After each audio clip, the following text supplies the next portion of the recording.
നിലവിൽ നിങ്ങളുടെ സ്വന്തം പേരിലല്ലാത്ത വാഹനം ഓടിക്കുന്നതിന് നിയമപരമായിട്ട് എന്തെങ്കിലും പ്രശ്നങ്ങളുണ്ടോ? നിങ്ങളുടെ സുഹൃത്തിൻ്റെയോ സഹപ്രവർത്തകന്റെയോ ഒക്കെ കാർ എടുത്ത് യാത്ര ചെയ്താൽ എന്തെങ്കിലും കുഴപ്പങ്ങളുണ്ടോ? എന്തെങ്കിലും എമർജൻസി സിറ്റുവേഷൻ ഒക്കെ വരികയാണെങ്കിൽ നിങ്ങളുടെ സുഹൃത്തിൻ്റെയോ സഹപ്രവർത്തകൻ്റെയോ ഒക്കെ കാർ എടുക്കുന്നത് പതിവാണെങ്കിലും ഇക്കാര്യത്തിലുള്ള നിയമങ്ങൾ കൃത്യമായിട്ടും അറിഞ്ഞിരിക്കേണ്ടത് നിർബന്ധമാണ്.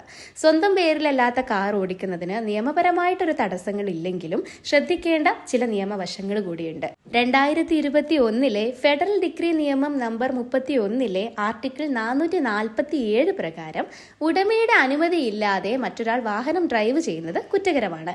1 വർഷത്തിൽ കൂടാത്ത തടവും 10,000 ദിർഹം പിഴയും അല്ലെങ്കിൽ ഈ 2 പിഴകളിൽ ഏതെങ്കിലുമാണ് ഇതിന് നിയമം അനുശാസിക്കുന്ന ശിക്ഷ. ഉടമയുടെ അനുമതിയോടെ വാഹനം ഉപയോഗിക്കണമെങ്കിലും ചില നിബന്ധനകൾ പാലിക്കേണ്ടതുണ്ട്.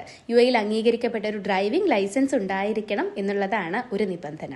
അതേസമയം മറ്റൊരാളുടെ കാർ ഓടിക്കുന്ന സമയത്ത് വാഹനം അപകടത്തിൽപ്പെട്ടാൽ വാഹന ഉടമയുടെ ഇൻഷുറൻസ് പോളിസി പ്രകാരം നാശനഷ്ടം ലഭിക്കണമെങ്കിലുമുണ്ട് നിബന്ധനകൾ. അതായത് മറ്റൊരാൾ വാഹനം ഓടിക്കുമ്പോൾ അയാൾക്ക് കുറഞ്ഞത് 1 വർഷമെങ്കിലും പഴക്കമുള്ള വാലിഡിറ്റിയുള്ള ഡ്രൈവിംഗ് ലൈസൻസ് ഉണ്ടായിരിക്കണം. ഇതുമാത്രമല്ല, ഡ്രൈവറുടെ പ്രായം 25 വയസ്സിൽ കുറയാനും പാടില്ല.